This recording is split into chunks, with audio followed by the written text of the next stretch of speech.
Good morning, everybody. It's Rick Thomas from Obsolete Video Services. Hey, guys. All right, this is a response to several emails I've gotten.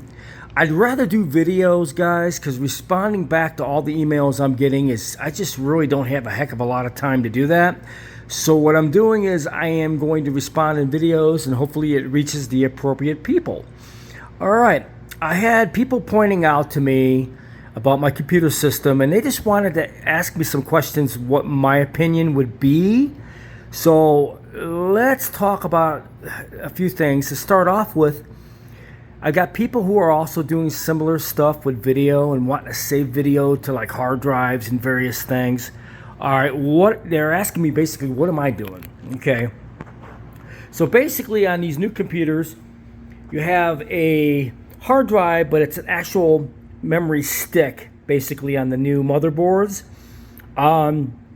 We have 24 terabytes of storage on this computer, and this is a lot of storage.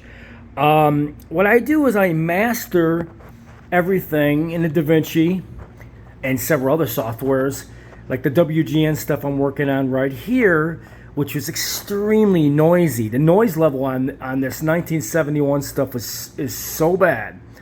I had to go through a lot of processes to drop it out. And when you play this on a flat screen TV, oh my God, is it really, really bad.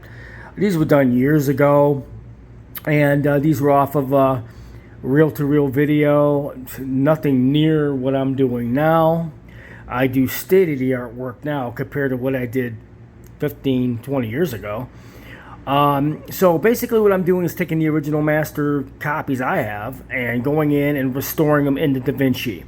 Now, after I make a complete restoration and remove the noise and get rid of all the crap as much as possible, you do have limitations, but I take it as far as I can, and then I'll reproduce it in an uncompressed file and store it on my computer, which are my memory sticks in my 12 terabyte drives on this computer right here. And yes, guys, you want to make like a hard disk backup like this, the regular hard drives that would just get a large enough one that you could put away, because USB drives and memory sticks and all that, they're not 100% safe for long-term storage. So always get yourself a hard drive, mechanical one that you can also throw the files to and put away that you don't view for safety. So if you ever have to come back for a glitch or whatever and redo your files to a memory stick or memory SSD drive, whatever it is, you'll be able to restore it. So you want to do it two different ways.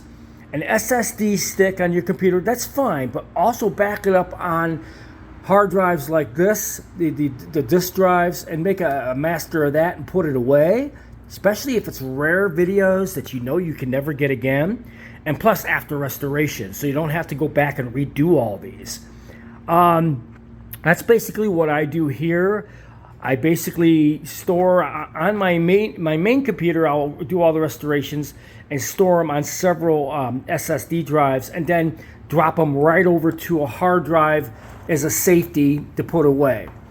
Now, I'm relatively new to using the DaVinci. I love this software, guys. Jesus. With what I'm doing and all the obsolete video work that I'm getting in with EIAJ and all these other video formats, I'm telling you, it may look good on standard TVs of the day, but all the video that's on these now are complete garbage because they're being played on serious high definition televisions that just really show all the poor quality of analog video. And I just think it looks like crap. So I've been redoing all my masters and getting them to flat screen television quality by dropping out all the noise and fixing these videos that are so old. You just want high quality videos. It's more pleasurable to watch. And on top of it, guys, a lot of these videos can be fixed. Now, these are some of the worst videos I've worked on, and these are from 1971 from Chicago. The noise level on these is just tremendous. I mean, it's really, really bad. So basically what we do is restore it, save it to the computer on the SSD drives. I've got 24 terabytes of storage on here.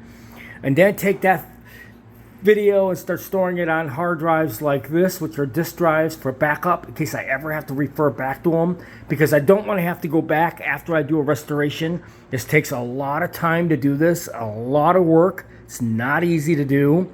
You have to really master this to get it to look good. It's not, especially in video production work, because if you overdo it, the videos will look very blurred out, and if you underdo it, you still have the noise there. So you got to find a happy medium, which is kind of challenging at times. And then you got to fix the audios and the edits and whatever you need to do.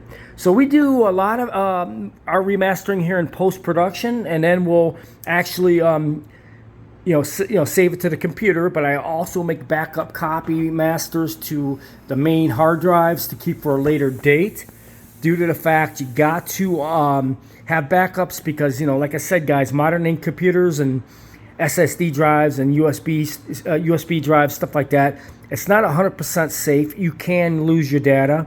It's not a really good idea to store just on SSD drives. You do need a backup on hard drives as well. Well, Obsolete Video Services has come to a whole new level. We can do reel-to-reel video, 1-inch, all types of open reel video now, but we remaster them because the noise level is just enormous on these tapes. So we'll remaster them and make them high quality for today's TVs, because old school video from the 70s and 80s and the early 90s, it was all analog videotape. But then again, when you're playing them back on these gigantic TVs and flat screen TVs, you look at it thinking to yourself, what were you thinking? That's why I take my masters now and take them in to software and clean them up in the DaVinci. That even goes for broadcast television tapes of Betacam SP and all these other formats. They look lousy on flat screen playback unless you clean them up. So we do video cleanup with the DaVinci and other softwares. I remaster some of my stuff here and there when I get time. Here's one I'm doing for an example. It's from WGN from 1971. So if that answers you guys how to properly do it, always do it to your computer when you start doing video restoration, but make up backups to disk drives that you're not going to be viewing or looking at, and put them away. So I hope you enjoyed this video.